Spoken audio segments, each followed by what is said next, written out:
Assalamualaikum warahmatullahi wabarakatuh.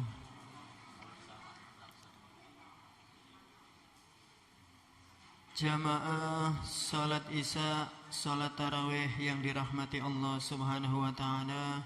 Sebelum pelaksanaan khultum salat tarawih witir dimulai, kami dari Takmir Masjid Al-Hikmah akan menyampaikan beberapa informasi.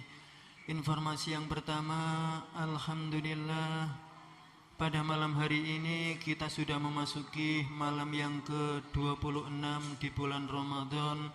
Mudah-mudahan Allah Subhanahu wa taala senantiasa selalu memberikan kita kekuatan, kesehatan dan tentunya iman dan Islam. Amin, Allahumma amin. Informasi selanjutnya bahwa Masjid Al-Hikmah sudah siap menerima pembayaran zakat fitrah dari para jamaah semuanya. Untuk pembayaran zakat fitrah pagi kami bisa melayani pukul 9.00 sampai dengan sebelum sholat zuhur. Kemudian sore ba'da sholat asar sampai dengan sebelum waktu berbuka puasa. Dan untuk malam kami bisa melayani penerimaan pembayaran zakat ba'da sholat taraweh sampai dengan pukul 09.30 atau waktu 9:30 malam. Para jamaah dalam hal membayar zakat bisa menghubungi saudara Ahmad Baidowi, kemudian yang kedua saudara Ahmad Faiz, kemudian yang ketiga bisa menghubungi Bapak Ketut Bahwono. Informasi selanjutnya, hasil penerimaan kota infak pada sholat taraweh malam kemarin yaitu sebesar Rp670.000, sedangkan saldo yang terkumpul sampai dengan malam hari ini yaitu sebesar Rp16.642.000.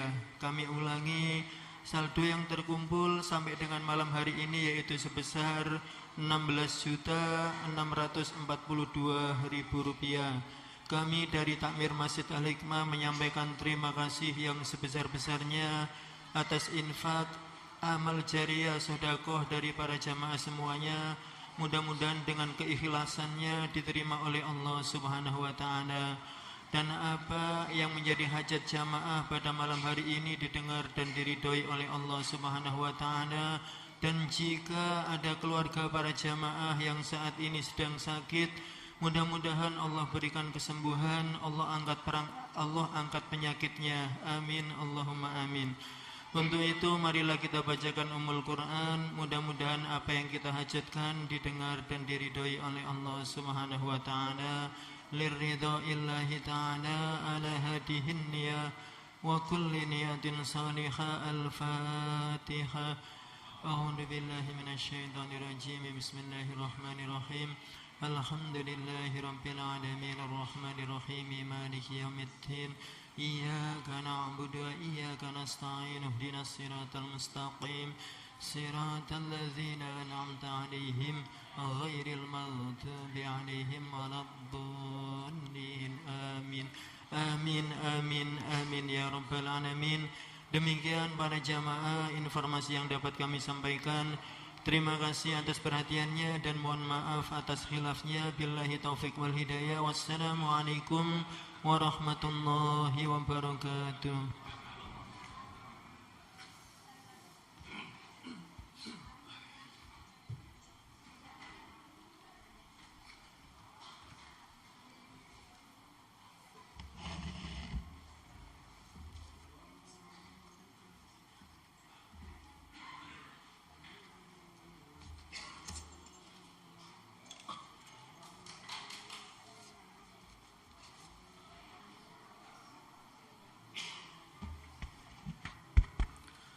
Assalamualaikum warahmatullahi wabarakatuh.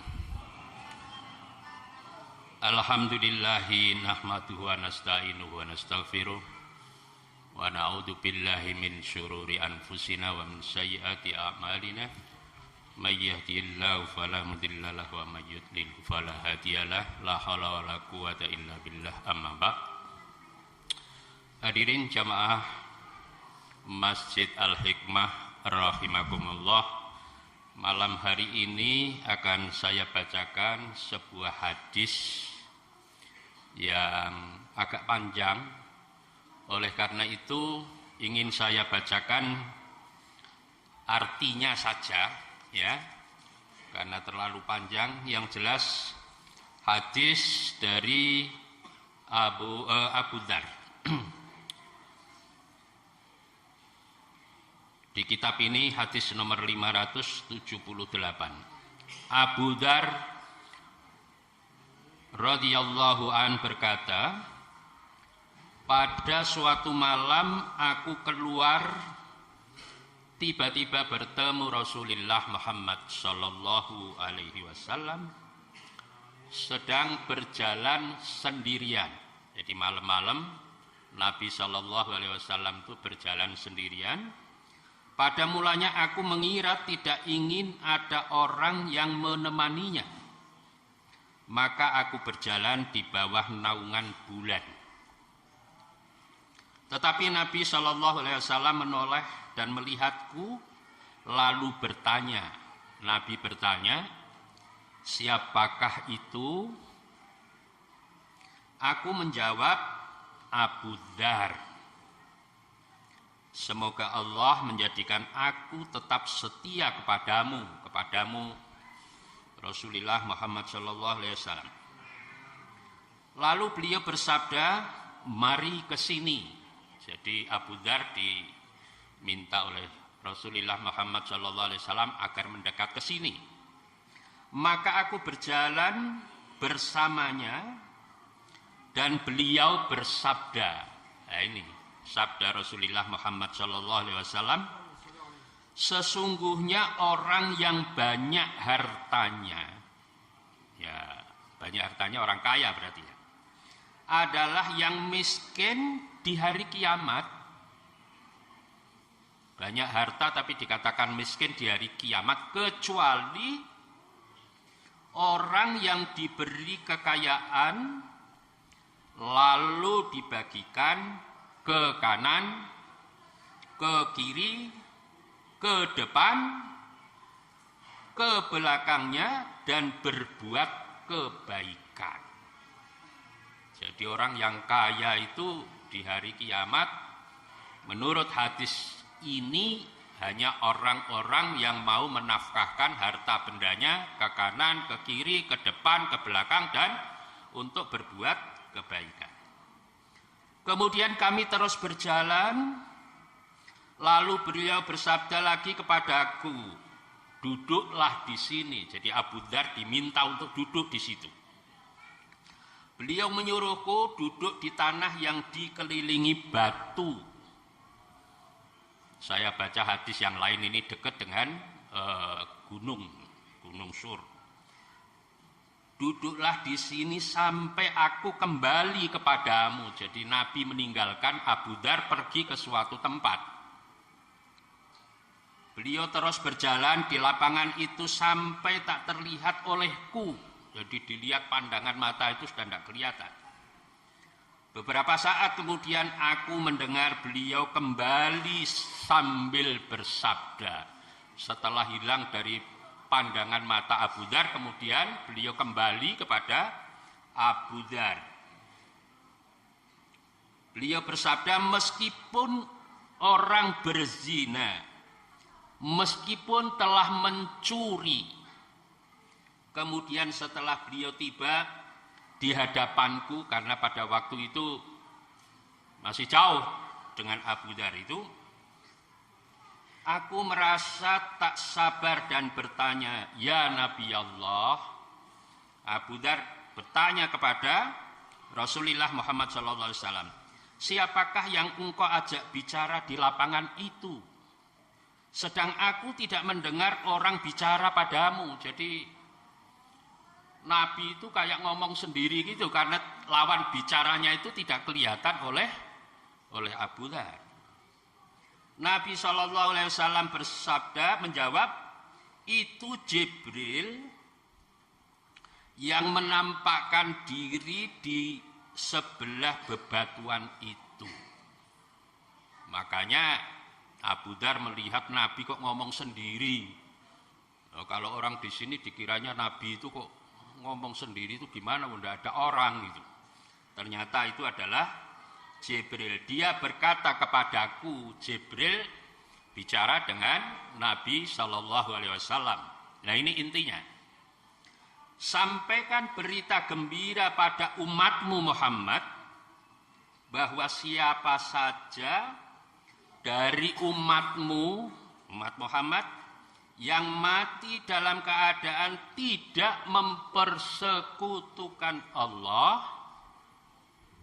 tidak menyamakan, tidak mendua, menigakan, mengempatkan Allah Subhanahu wa Ta'ala dengan sesuatu apapun, pasti masuk surga. Jadi hadis ini memberikan pengertian, pemahaman kepada kita, walaupun ada makhluk umat Rasulullah Muhammad SAW yang pada waktu hidup itu melakukan pencurian, melakukan perzinahan, sepanjang tidak mempersekutukan Allah Subhanahu wa Ta'ala, menurut hadis ini pasti masuk surga. Aku bertanya, ini Rasulullah, ya Jibril, walaupun telah berzina, walaupun ia telah mencuri, jadi Nabi menegaskan pertanyaan itu kepada Jibril. Jibril menjawab, ya. Lalu Abu Dzar bertanya, meskipun telah mencuri dan berzina, menghadapi Rasulullah Muhammad SAW, Nabi SAW menjawab, iya. Jadi pertanyaan Abu Dzar itu seperti itu. Orangnya itu pernah berzina, pernah mencuri, kok masuk surga? Dijawab oleh Nabi, iya, walaupun juga telah minum khamar.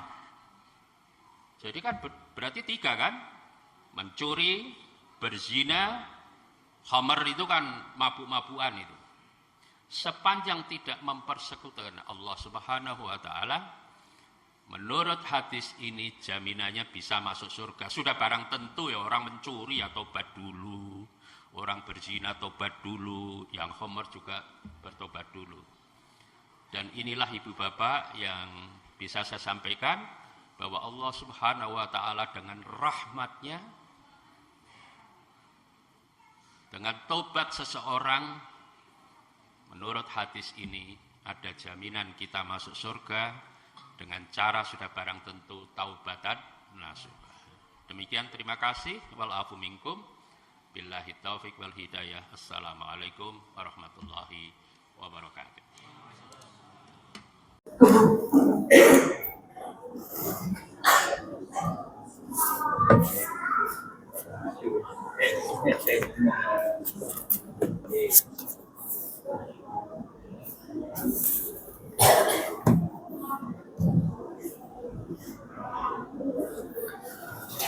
Assalamualaikum warahmatullahi wabarakatuh.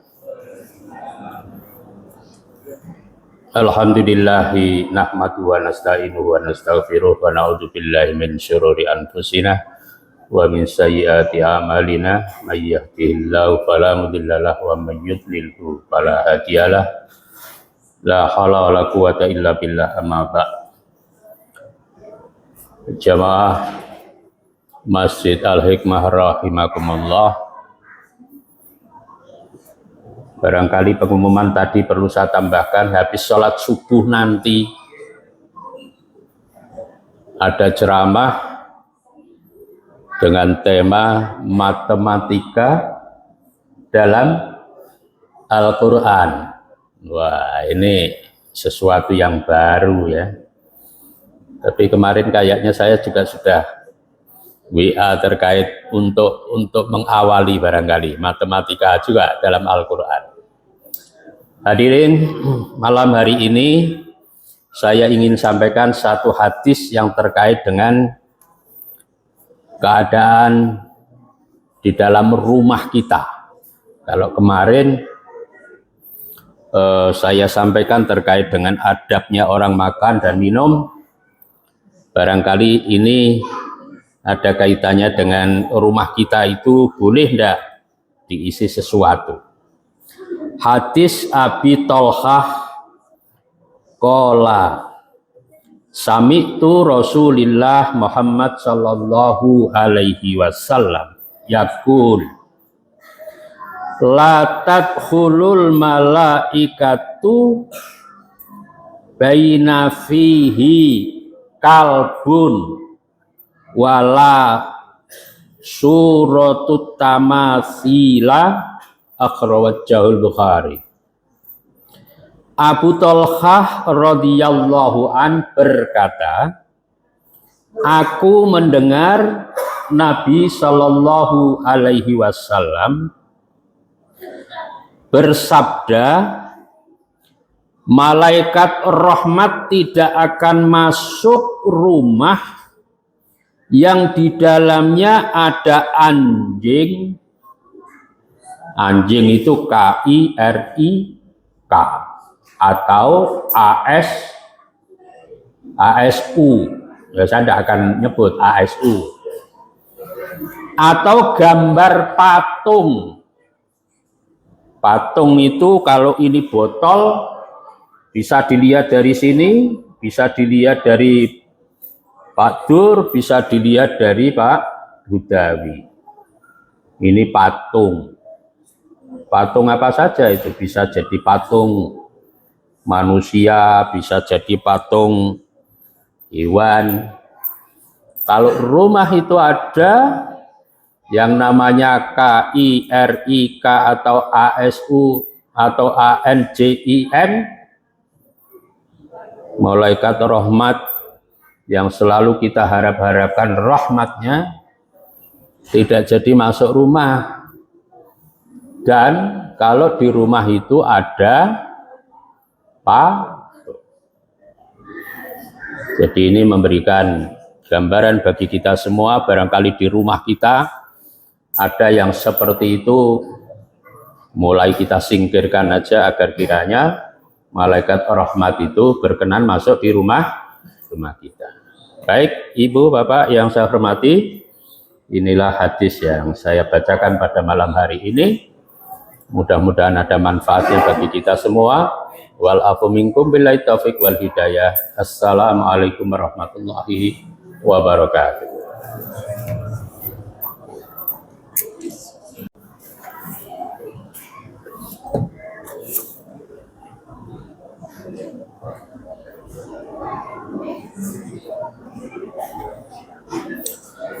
Assalamualaikum warahmatullahi wabarakatuh. Alhamdulillahirabbil alamin wa bihi nasta'in ala umurid dunya waddin.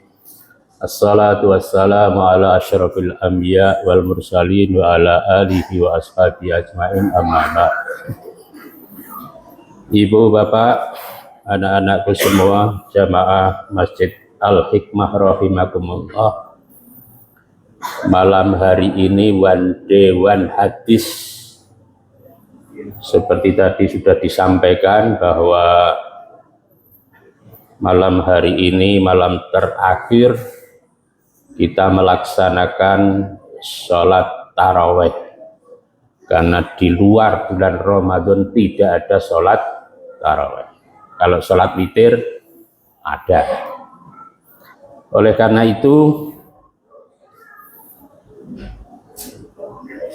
sholat tarawih yang terakhir di tahun 1446 ini kita manfaatkan sebaik-baiknya. Mudah-mudahan di tahun yang akan datang kita masih bisa ketemu lagi dengan bulan yang sangat-sangat istimewa ini. Malam hari ini malam terakhir kita sholat tarawih dan kita gunakan sebaik-baiknya dan sekhusyuk-khusyuknya. Baik, akan saya bacakan satu hadis yang terkait dengan soal akhlak. Hadis Abdullah bin Ibnu Amr qala lam yakunin nabiyyu sallallahu alaihi wasallam fahishan wala mutafahishan wa kana yaqul inna min khiyarikum ahsanukum akhlaqa, rawahul Bukhari. Abdullah bin Amr radhiyallahu an berkata, Nabi Shallallahu alaihi wasallam bukan orang yang keji perkataannya, juga tidak biasa berkata keji.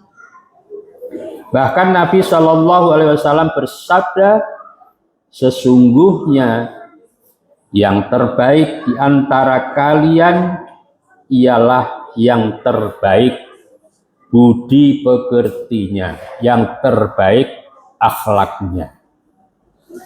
Apalagi di dalam hadis yang lain dikatakan innama bu'itsu liutammima makarimal akhlak. Nabi Shallallahu alaihi wasallam diutus ke muka bumi ini tidak ada lain kecuali untuk memperbaiki akhlak.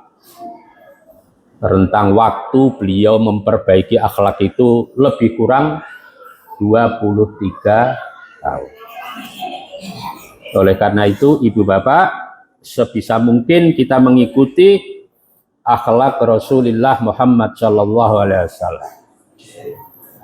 Contohnya dengan sidik.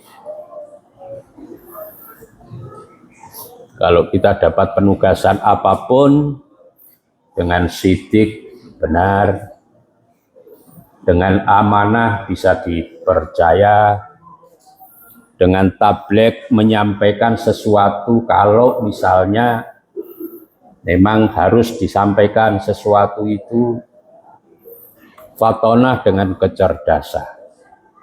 Namun Ibu Bapak, akhlak juga sangat terkait dengan kondisi dan situasi di masyarakat tertentu. Yang saya tahu, kalau orang Indonesia ini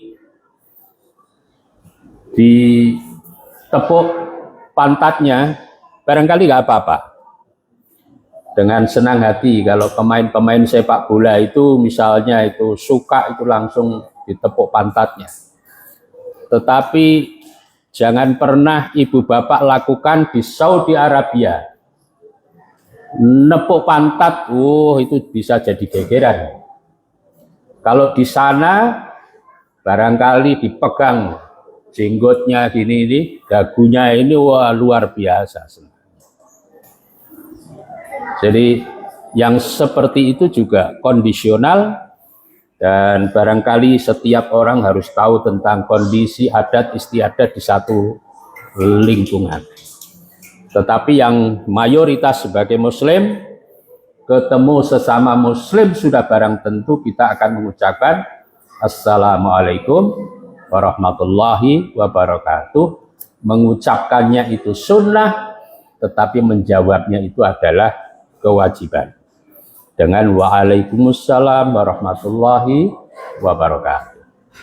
Saya kira demikian Ibu Bapak yang bisa saya sampaikan, mengakhiri tugas saya, mandat dari takmir, dan mohon maaf barangkali pada saat saya menyampaikan hadis Nabi Shallallahu Alaihi Wasallam kurang pas atau bacaan saya kurang bagus, mohon dimaafkan.